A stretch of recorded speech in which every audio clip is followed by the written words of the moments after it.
Hey guys, what's up? So I listened to the book of Daniel again. Um, just the audiobook. It's only an hour. It's like 12 chapters, right?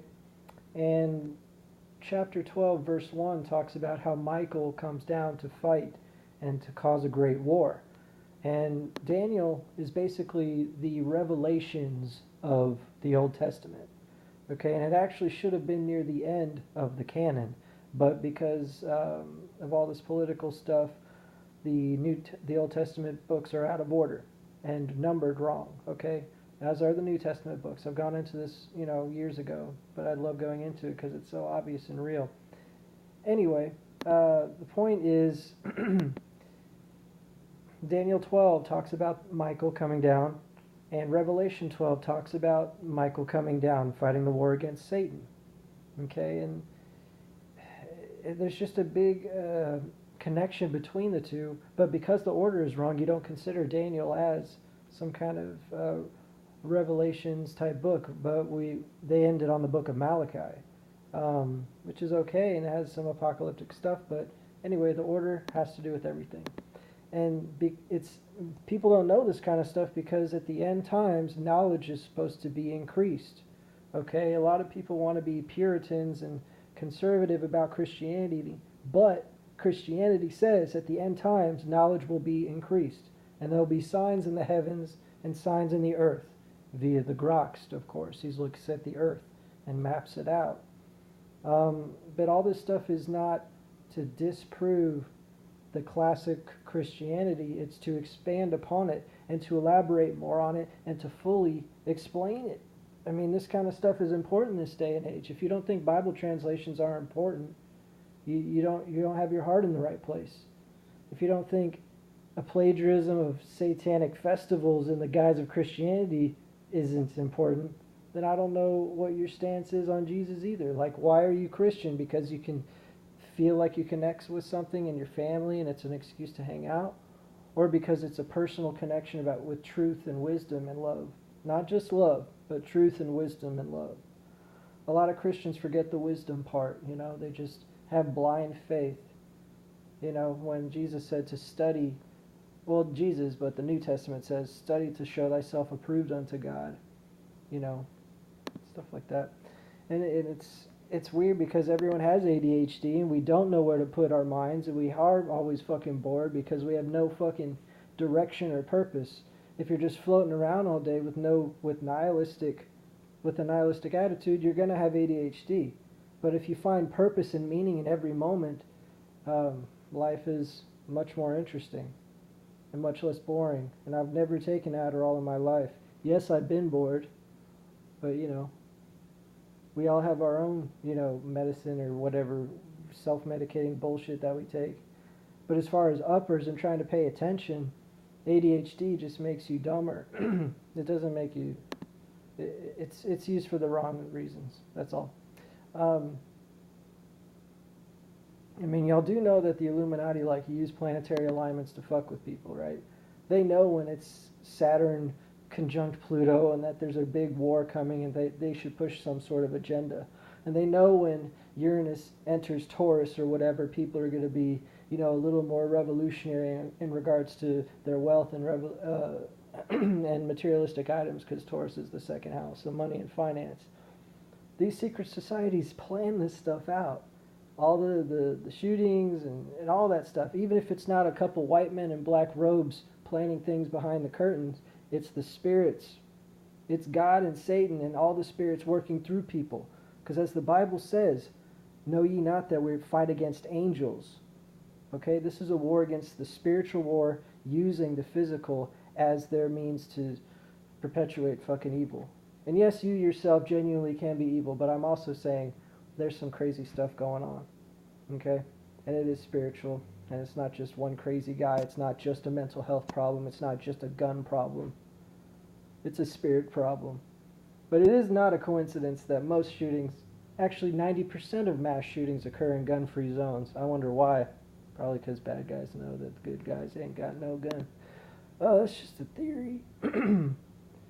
Like when you're a kid and you're growing up, you're like, man, I'm so excited for the future. We're going to have this and that. And now the future just looks scarier and scarier. We're not getting flying fucking cars because they're suppressing free energy. And we're not going to have the cure to all diseases because they're suppressing that cannabis cures cancer.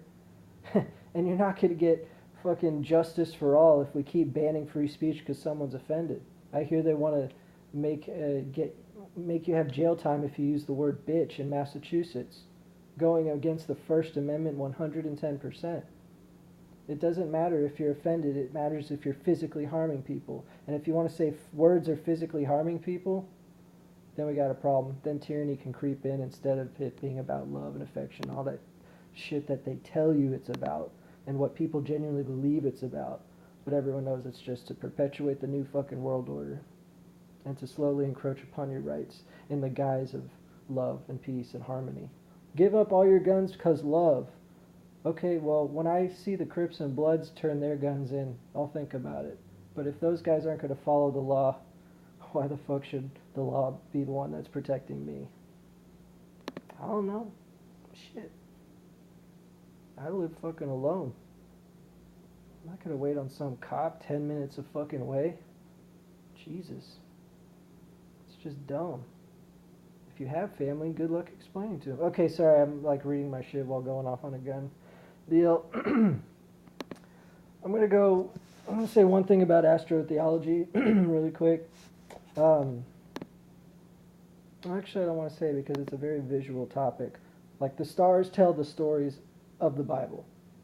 And the Bible is a clear illustration of the constellations. It's like a vice versa thing going. Like, there's a whole book on multiple different cultures. This is called The Ancient Worldwide System by David Warner Matheson. Check out his YouTube videos.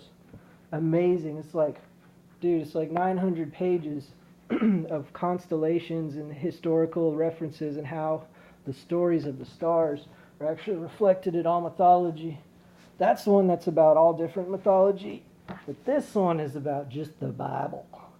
Volume 3, Star Myths of the World. Star Myths of the Bible. David Warner Matheson. It's really good. Good price too on Amazon. But yeah, it shows pictures of the stars and how the constellations are supposed to look and how they actually make real shapes instead of the stupid normal scientific constellation garbage they throw out that doesn't even look like shapes, which makes you skeptical of all constellations and stuff. There is a real system and it does make sense, but there's a false system perpetuating lies, spreading false history of the world, and trying to kill your pineal gland. This is the fucking end times. This isn't a joke. I just don't know what to do but laugh because it's so funny and obvious to me. I don't know if I'm going to get raptured and I'm a predestinated elect. I just want to be, and I'm aware of the possibility. And if people aren't even aware of that, you can be a great person and all. But it's about truth as well. It's not just about being a good person. If you're being nice but know zero truth, what if that niceness is actually harming someone because of some truth you don't know? What if when you find out the whole truth first, then you can fully know how to love? Because if you don't know what's going on, what are you loving? Blind faith, it's just not for me. This is the age to confirm your faith with knowledge. And we have that now. We don't have to shy away from skeptics anymore. The Bible hides fucking pi in the first verse using gematria.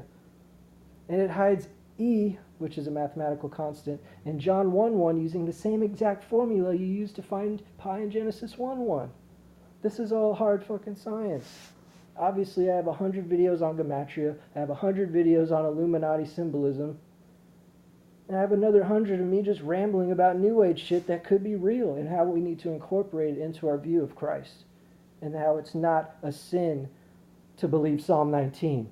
The heavens declare the glory of God, and the firmament showeth his handiwork. Night unto night, day after day it uttereth knowledge, and night after night it showeth fucking truth. It's the stories of the stars, but it all goes back to as above, so below. I know it's not a Bible verse. As above, so below. Sorry, the shininess was making my eyes look weird. The stars are telling the prophecies below and are confirming prophecies. Just because the stars are saying the same thing as prophecy doesn't mean the prophecies are invalid because they're all just from the stars. No, it's combined. Because they're confirming each other, they're not canceling each other out. Like, oh, because of that, that doesn't mean anything. No, because of that, that means everything. That's my one argument against David Warder Matheson, because he doesn't believe in that spiritual God, like Jesus or anything. But he doesn't know the Illuminati stuff that I've compiled over the years. It's all just a big catching up game. Who can catch up the furthest? And I'm trying to combine the Groks with Jim Brown, with Illuminati, with Nietzsche, with astrology, and with like my random gangster rap mixtapes that help me calm down. Like, I'm just a weird ass personality. This is not a coincidence that I'm here. And it's not a coincidence you're watching.